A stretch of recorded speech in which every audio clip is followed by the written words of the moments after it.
Assalamualaikum warahmatullahi wabarakatuh. Sebelumnya, perkenalkan nama saya Adila Dentanayawan, mahasiswa dari Universitas Kiai Haji Wahab Hasbullah, Fakultas Teknologi Informasi, Prodi Sistem Informasi. Di sini saya akan mempresentasikan tugas mata kuliah Sistem Operasi dari dosen Bapak Sujono. Langsung saja ke materi yang akan dibahas dalam presentasi ini, yaitu yang pertama, contoh interupsi yang ada dalam sistem operasi. Kedua, contoh proteksi perangkat keras dalam sistem operasi. Ketiga, contoh proteksi input atau output dalam sistem operasi. Dan yang keempat, contoh proteksi memori dalam sistem operasi. Langsung saja ke pembahasan yang pertama. Contoh interupsi yang ada dalam sistem operasi. Pengertian interupsi atau interrupt. Interupsi atau interrupt adalah suatu permintaan khusus pada mikroprosesor untuk melakukan sesuatu. Jika terjadi interrupt, maka komputer akan menghentikan dahulu apa yang diminta oleh menginterupsi. Setelah selesai, maka aliran program akan kembali ke pernyataan program sebelum terjadinya interupsi. Tujuan daripada interupsi. Secara umum, untuk manajemen pengeksekusian rutin interupsi agar efektif dan efisien antar CPU dan modul-modul input atau output maupun memori. Setiap komponen komputer dapat menjalankan tugasnya secara bersamaan, tetapi kendali terletak pada CPU. Di samping itu, kecepatan eksekusi masing-masing modul berbeda. Jenis-jenis interupsi. Jenis interupsi dibedakan menjadi dua, yaitu yang pertama, software atau perangkat lunak, yaitu sebuah perangkat lunak yang berupa data-data yang terdapat di dalam sebuah komputer. Contohnya, sistem operasi atau OS, aplikasi Microsoft Office, antivirus, dan lain-lain. Kedua, hardware atau perangkat keras, yaitu sebuah komponen pada sebuah komputer yang dapat dilihat atau berbentuk fisik. Contohnya mouse, keyboard, monitor, printer, dan lain-lain. Berikut contoh dari interupsi. Bisa dilihat di gambar. Ini adalah contoh dari interupsi. Di situ ada siklus interupsi dengan interrupt. Yang kedua, contoh proteksi perangkat keras dalam sistem operasi. Proteksi perangkat keras. Pada saat suatu proses sedang berjalan, ada keadaan di mana prosesor berhenti. Hal ini menandakan tidak adanya lagi data yang diproses oleh prosesor. Oleh karena itu, prosesor pastinya akan mencari data ke dalam memori. Pengaksesan data tersebut memerlukan banyak clock cycle. Situasi ini tidak bisa ditoleransi, sehingga membutuhkan perbaikan dalam kecepatan pengaksesan antara CPU dan memori utama. Kita harus memastikan bahwa masing-masing proses memiliki ruang memori yang terpisah.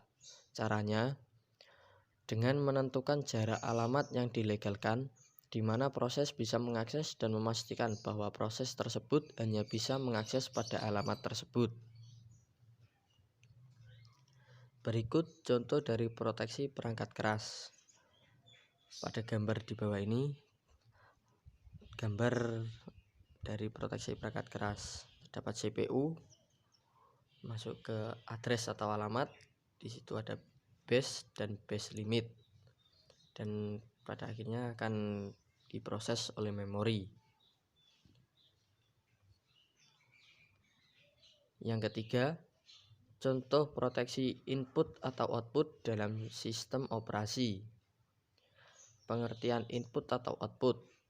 Pengertian input atau output adalah suatu mekanisme pengiriman data secara bertahap dan terus-menerus melalui suatu aliran data dari proses ke piranti. Begitu pula sebaliknya. Pada dasarnya, tugas utama komputer adalah processing dan input atau output. Bahkan sebagian besar waktunya digunakan untuk mengolah input atau output, sedangkan processing hanya bersifat insidental. Fungsi input atau output pada dasarnya adalah mengimplementasikan algoritma input atau output pada level aplikasi.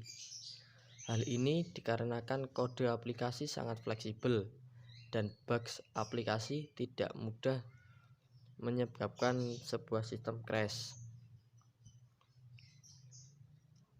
Komponen-komponen sistem input atau output. Komponen sistem input atau output merupakan suatu rangkaian masukan atau keluaran dengan berbagai macam bentuk dan karakter yang berbeda-beda, serta bekerja dengan level tegangan yang bervariasi. Komponen input atau output agar dapat bekerja dan berhubungan dengan mikroprosesor dilengkapi dengan rangkaian antarmuka atau interface.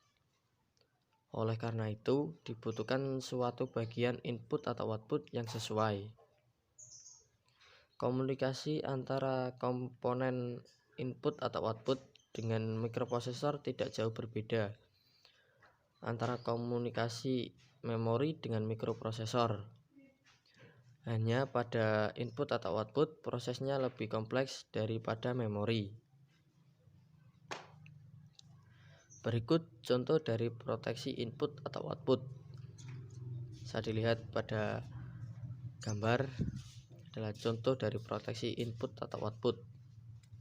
Terdapat input device dan output device dalam data bus dan akhirnya memori, ada RAM dan ROM.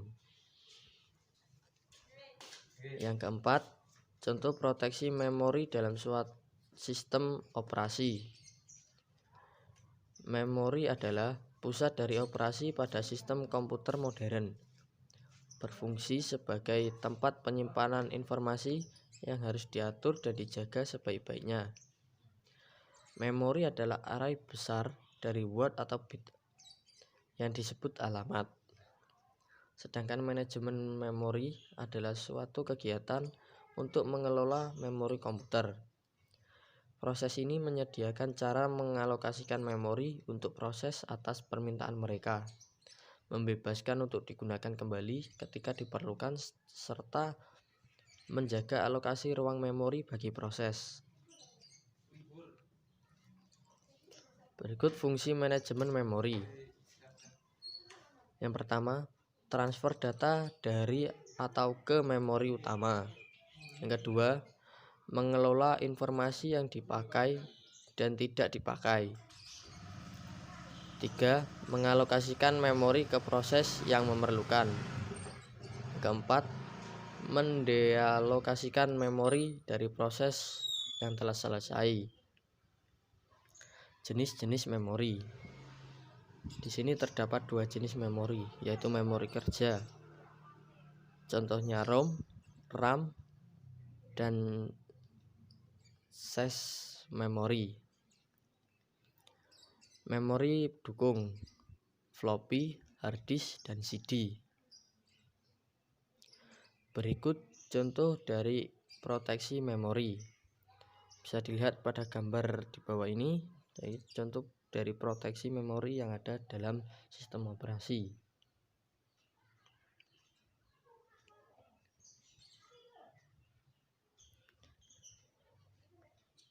Itu dia presentasi dari saya tentang matkul sistem operasi dari dosen Bapak Sujono. Saya Adila Dintanaiwan memohon maaf yang sebesar-besarnya apabila ada salah-salah kata dalam presentasi di atas. Saya akhiri, wallahu muwaffiq ila aqwamit thoriq. Assalamualaikum warahmatullahi wabarakatuh.